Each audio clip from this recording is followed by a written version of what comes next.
Ika-2 ng Hunyo, ako si Lorlyn Garcia Velarde, hatid sa inyo ang pinakamaiinit na balita sa bansa dito sa News Force.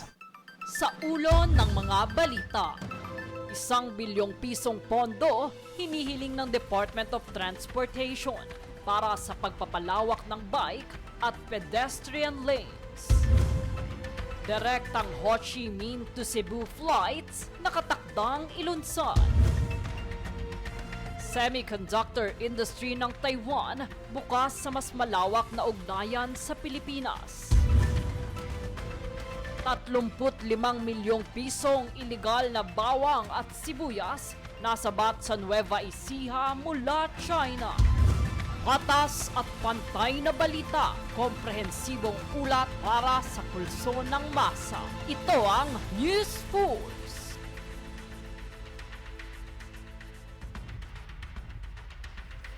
Presidential spokesperson Jose Claire Castro binigyang linaw na ang naganap kahapon ay pag-aresto kay Senator Jinggoy Estrada at hindi voluntary surrender.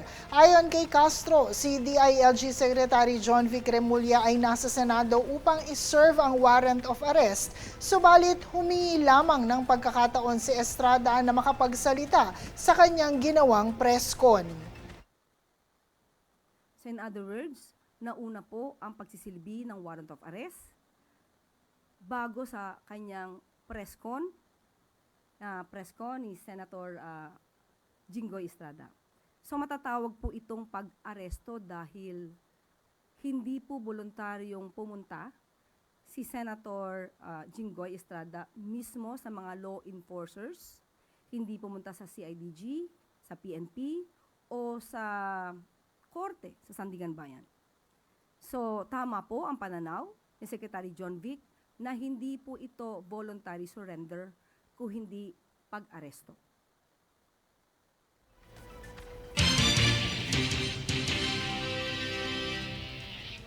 Sa ibang balita, Pangulong Ferdinand Marcos Jr. pinangunahan ang Brigada Eskwela 2026 sa Kapitbahayan Elementary School sa Navotas City. Kasama ni Pangulong Marcos si DepEd Secretary Sani Angara para masaksihan ang pagtutulungan para maisaayos ang mga paaralan para na rin sa benepisyo ng mga estudyante. May temang bayanihan sa paaralan, nagkakaisa para sa kaayusan at kaalaman. Ito ay ginagawa sa buong bansa bilang preparasyon sa pagbubukas ng klase sa Lunes o sa June 8. Bilang maagang panimula para sa mga kabataan, hinikayat ang pagbasa at nakaharap ni Pangulong Marcos ang mga grade 1 students para sa isang storytelling session.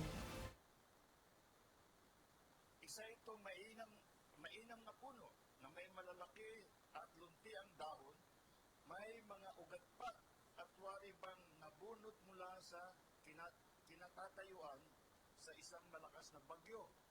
Nakasubok na ba kayo ng bagyo? Binagyo na ba kayo? Nalaglag yung mga puno. Nagbaha pati. Pati baha. Ayun ako. Ayusin ni Mayor yung flood control.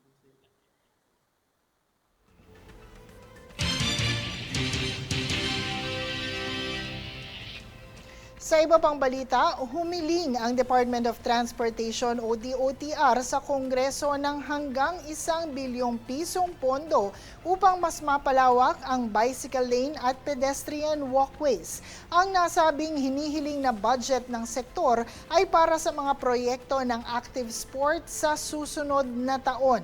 Mas malaki ito ng 10 beses mula 105.38 million pesos na alokasyon sa active transport sa ilalim ng 2026 General Appropriation Act. Ayon sa DOTR, kailangan ng gumawa ng mas maraming bike lane at daanan ng pedestrian at bukod dito ay ilalaan din ng pondo upang makapaglagay ng free wifi at solar roof sa mga PUV stop.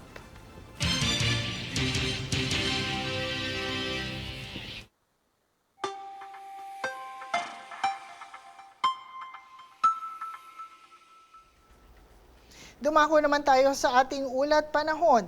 Patuloy na nakakaapekto ang southwest monsoon o habagat sa Luzon at kanlurang bahagi ng Visayas na dahilan ng pag-ulan sa malaking bahagi ng Luzon at ilang lugar sa Visayas.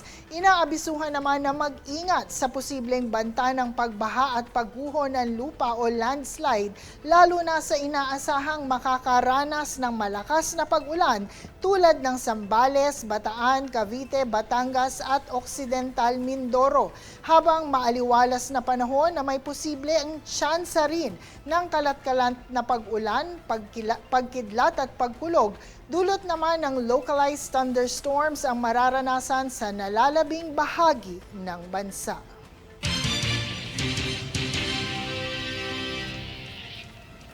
Susunod sa News Force.